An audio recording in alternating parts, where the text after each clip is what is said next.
Olá, tudo bem? Me chamo Camila e hoje a gente vai trabalhar sobre doenças negligenciadas. Eu vou trabalhar 3 questões que foram abordadas no Enem, as questões mais recentes no Enem, tá bem?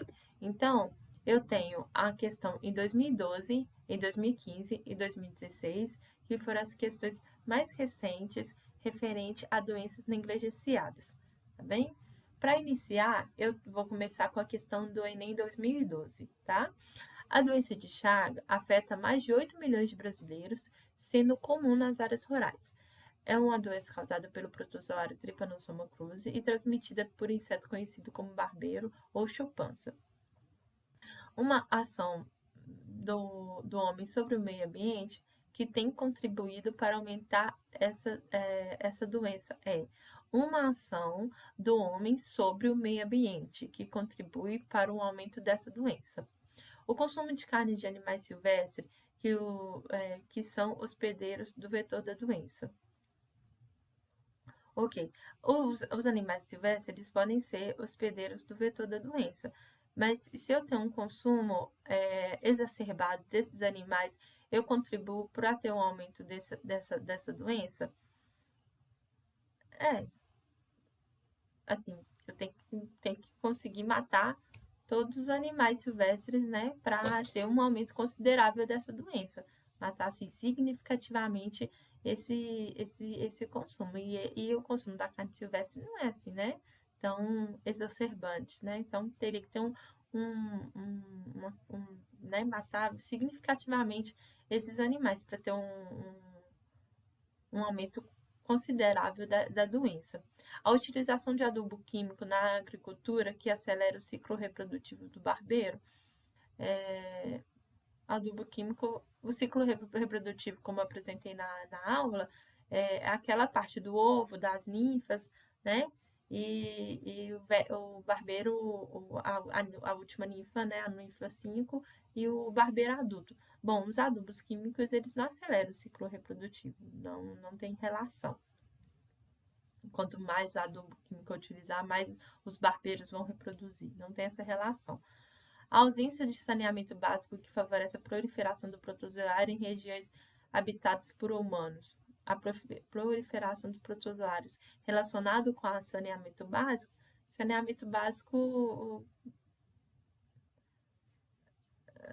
mais associado a doenças que tem como vetor água, né? Não relacionado tanto com barbeiro.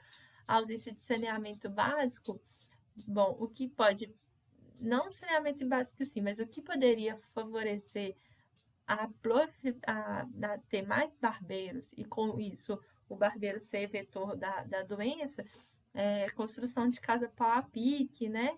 Isso poderia favorecer, mas não relacionado ao saneamento básico.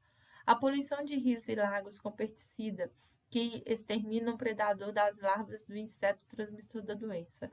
No caso, são as ninfas, né? Que pode ser referente ali, mas o desenvolvimento dela não é na água e nos rios, né? Então, se matar os peixes, enfim, né? Usar pesticidas para matar a larva e tal, né? Para matar peixe, para não comer a larva, não tem relação direta, não tem relação com esse vetor, com essa doença. O desmatamento que provoca a migração ou desaparecimento de animais silvestres dos quais o barbeiro se alimenta. Bom, essa questão pode, né, ser né, colocar uma confusão com a letra A, mas é o desaparecimento dos animais silvestres, né? Então, uma informação considerável que, com isso, contribui para o aumento da doença. O desmatamento que provoca a migração do vetor, isso pode favorecer o aumento da doença? Sim, porque o vetor, ele já tem seu cantinho lá, vamos colocar assim, quietinho, né? O seu habitat, os animais para ele se alimentar, né? Para se alimentar. Enfim, se você começa a destruir esse habitat natural desse vetor, logo isso vai favorecer para o aumento da doença, sim. Então, a alternativa correta é o desmatamento que provoca a migração ou o desaparecimento dos animais silvestres no quais o barbeiro se alimenta. Isso sim é uma afirmativa que eu posso considerar que a ação do homem no meio ambiente contribui para o aumento da doença, sim. Enem 2015. Tanto a febre amarela quanto a dengue são doenças causadas por vírus do grupo arbovírus, pertencente ao gênero Flavivírus, existindo 4 sorotipos do vírus causador da dengue. Então, a dengue tem dengue 1, dengue 2, dengue 3, dengue 4. A transmissão de ambas acontece por meio da picada do mosquito, como a Aedes aegypti. Entretanto, embora compartilhe essas características, hoje somente existe vacina do Brasil para a febre amarela e nenhuma efetiva para a dengue. Por quê? Vamos pensar um tiquinho, né? Recordando que no enunciado falou que a dengue apresenta 4 sorotipos. A maior taxa de mutação do vírus da febre amarela do que do vírus da dengue? O contrário, né? Ocorre-se uma maior mutação do vírus da dengue do que da febre amarela, porque a dengue já tem os 4 sorotipos, a febre amarela tem um, então a dengue 1, dengue 2, dengue 3, dengue 4, teve que ocorrer essas mutações para ter esses sorotipos. Alta variabilidade antigênica do vírus da dengue em relação à febre amarela. Alta variabilidade antigênica, sim, porque referente justamente a esses sorotipos, para eles terem essas mutações, né, como ocorreu essas mutações, ocorre-se uma variabilidade antigênica, né, então quando ocorre-se uma alteração do DNA, quando ocorre essa alteração do DNA, ocorre mutação. Então, ele tem uma variabilidade, o vírus da dengue tem uma variabilidade maior do que da febre amarela. Reserva a letra B aí. Menor adaptação do vírus da dengue à população humana do que da febre amarela. Menor adaptação? Fala sério, né? A dengue está em um país inteiro. Está adaptado e muito bem, obrigada. Presença de 2 tipos de ácidos nucleicos do vírus da dengue e somente de um tipo da febre amarela. Nada a ver, né? O indivíduo ele tem um ácido nucleico, né? Então, recordando que os ácidos nucleicos é o RNA ou o DNA, né? Então, o indivíduo, ele não tem como, enfim, ter tanta distinção do ácido nucleico. Baixa capacidade de indução da resposta imunológica pelo vírus da dengue em relação à febre amarela. Baixa capacidade da indução de resposta. Eu não posso afirmar, né, que teve uma a vacina, apesar de ter 4 sorotipos, pode ser que um desses sorotipos tem uma baixa capacidade de indução de respostas. Mas para atender, né, tem que ter uma gama boa dos anticorpos para combater o vírus da dengue. Então, a baixa capacidade de indução de resposta em relação à febre amarela, eu não posso afirmar que uma vacina teve uma baixa resposta, uma baixa capacidade de resposta de um sorotipo da dengue. Pode ter ocorrido, só que precisa de atender a gama toda dos sorotipos do vírus da dengue. Então, a que mais associa aí a resposta em relação por que a dengue não tem vacina, a febre amarela tem, é a alta variabilidade antigênica do vírus da dengue em relação ao vírus da febre amarela, tá bom? Então, como ele teve essas mutações, ocorre-se maior variabilidade antigênica, isso dificulta ter a produção de um anticorpo, né, um antígeno que vai, né, desenvolver um anticorpo dentro do corpo do indivíduo, né, da gente, para essa vacina ser efetiva. Enem 2016. A sombra do cedro vem se encostar no coxo. Primo Ribeiro levantou os olhos, começa a tremer, com muito atraso. Mas ele tem no baço 2 colmeias de bichinhos maldosos, que não se misturam, soltando enxame de sangue em dias alternados, e assim nunca precisa de passar um dia sem tremer. O texto de João Guimarães Rosa descreve as manifestações das crises paroxísticas da malária em seu personagem. Essas se caracterizam por febre alta, calafrios, sudorese intensa, tremores, com intervalo de 48 horas a 72 horas, dependendo da espécie do plasmódio. Essas crises periódicas ocorrem na razão de...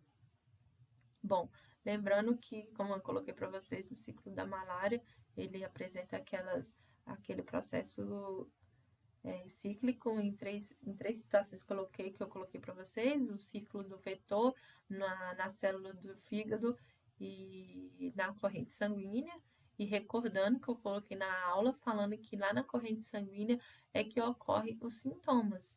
Então, lembrando que, então, para ocorrer os sintomas, tem que estar lá a alternativa tem que estar relacionada com o ciclo que ocorre lá na corrente sanguínea, tá? Lise das hemácias, liberando merozoítos e substâncias denominadas hemozoínas. Invasão das hemácias por merozoítos com maturação até a forma esquizonte. Reprodução assexuada dos esporozoítos no fígado do indivíduo infectado. Liberação de merozoítos dos hepatócitos para a corrente sanguínea. Formação de gametócitos dentro da hemácia.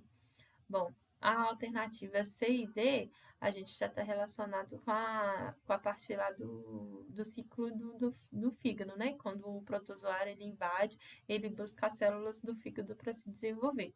Então, não está relacionado com sintomas.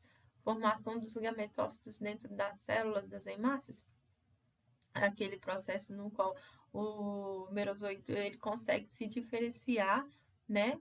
E em vez dele invadir uma outra hemácia, ele consegue formar aquela estrutura de gametócito, no qual o mosquito vai sugar e vai começar o desenvolvimento dentro do mosquito. Também não está relacionado com os sintomas. Então, eu fico com a lise das hemácias, liberando merozoítos e substâncias denominadas hemozoínas, e invasão das células, invasão das hemácias por merozoítos com a maturação até a forma de esquizonte. A presença da febre é uma resposta do sistema imunológico. Então, eu posso pensar que quando o sistema imunológico ele entende que está sendo ameaçado, ele começa a combater esses corpos estranhos e com isso vai produzindo esses sintomas nas pessoas. Então, para gerar esse sintoma, o protozoário ele tem que estar gerando essa resposta imunológica no indivíduo. Então, logo, quando tem um rompimento das hemácias, né, a lise das hemácias, vai liberando os merozoítos e esses merozoítos eles caem na corrente sanguínea. Quando ocorre esse processo, a pessoa tem os sintomas, no caso, aquela febre pontual de 42 horas a 72 horas. Na alternativa B, né, a invasão das células por merozoítos, com a maturação até a forma dos esquizontes, depois desse ciclo que citou aí na parte de cima, tá vendo? Ocorre a lise, libera os merozoítos, aí os merozoítos eles conseguem invadir novamente. Nesse processo, não apresentam sintomas, tá? Então, a alternativa correta é a letra A, tá bom? Qualquer dúvida, estamos disponíveis. Abraço.